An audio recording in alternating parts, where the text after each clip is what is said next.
in the world to ban smoking in public places in the year 2000 when it introduced the Tobacco Products Control Amendment Act. The act put a serious dent in the smoking culture here in South Africa, as it prohibits smoking in restaurants, pubs, shopping centres and offices where there are no separate enclosed smoking areas.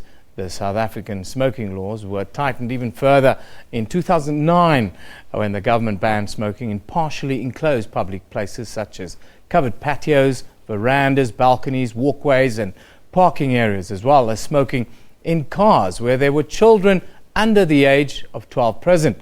Children under the age of 18 are also prohibited from entering designated smoking areas or purchasing cigarettes for that matter. Now, to talk to us more about World No Tobacco Day and, well, the prevailing smoking culture in South Africa, we are joined by our Minister of Health, Dr. Motsoaledi, this morning. A very good morning to you, Mr. Minister. Good morning, Ben. Good morning to the viewers out there.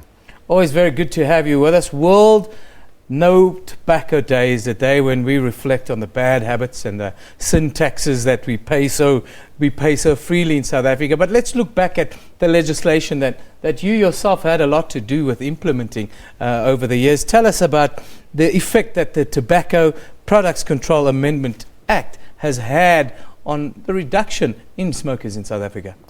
Well, it reduced it from 25% to about 17% recently. It is definitely working, and I'm sure many South Africans who are fair will tell you they appreciate the clean air, especially when they go to countries where these laws do not exist. It's then that they start appreciating what they've got back home in South Africa, a clean air which they can breathe very freely, which is not contaminated by tobacco smoke and smell.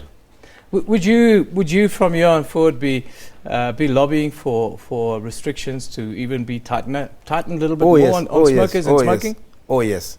In fact, we are regretting that we have delayed. South Africa was quite ahead. We're being overtaken by other countries because we delayed a lot. There are 5 things that are in the offing that are coming very soon. All that we're left to do is to amend the Tobacco Product Control Act. We need to amend it again to introduce 5 different things. Firstly, that space you spoke about in public places. Remember, we're giving 25% space. Yeah. We're going to abolish it altogether. It should no longer exist. Yeah. I mean, it's ridiculous. That space exists even in hospitals. Can you believe it? I've seen it. I've seen it recently. It does not make sense. Yeah. Absolutely no sense at all. So we are going to abolish it. It should not be there at all. We are also going to increase the space. You know, if you move to OR Tambo Airport, you'll know what I'm talking about. People just get outside the gate and sit there and block non-smokers. I've been there many times. You are a non-smoker. You pass through a cloud of smoke because smokers have just got outside the building, which the law allows them. So we want to extend that distance from a public place at which you can smoke. But remember that the previous law also banned advert. Yeah. But there is subtle advertising by exposing tobacco product in transparent counters in the shops. We are going to deal with that because that's subtle advertising in supermarkets and shops and all that. They must go and hide the cigarette somewhere. Only that person who smokes must come and ask for it, and they must go and fetch it. They mustn't put it here on the open counters for us to see. Then there are cigarette dispensers. If you say 18-year-olds must not buy cigarettes, but there's a dispenser there on the street where they can put in money. Yeah. And yes. Anyone can buy it. Anyone can buy, anyone who can put money, so we'll have to do away with that. Then there is this worldwide war now, which is being won. Plain packaging. Yeah. Plain packaging where all cigarettes, regardless of what brand, must be in one brown package with graphics signs there that shows graphic designs that show what the damage that cigarette can cause. No branding, no logos, no colors. Just that plain brown packaging, which, as you know, is already there in Australia. England has moved in, Ireland, France, all over the world. Last week I was at the World Health Organization, World Health Assembly in Geneva. Yeah. All ministers of health are united on this one that we're going to do it. I wanted to ask you about the economic impact of smoking on a country's economy, because I don't think people realize the smoking affects non-smokers as well because of the strain it puts on the public purse. We lose 44,000 South Africans every year that die of smoking. Surely your department, you feel the pinch of having to treat and look after these ill people. Oh yes. It's not only all over the world. The reason that ministers of health are fighting, it's not because they just woke up to be to find themselves hating cigarettes. Yeah. The effects we see in the hospitals, the damage that is causing, the cancers that you are treating, the hypertension, because smoking makes everything worse. Yeah. That I can assure you. For instance, I was telling people that if we were a dictatorship, for instance, if you have got diabetes or high blood or cancer, or you are HIV positive, or you have got TB, and we give you treatment, you continue smoking, you are virtually wasting state resources. Yeah. You are going nowhere.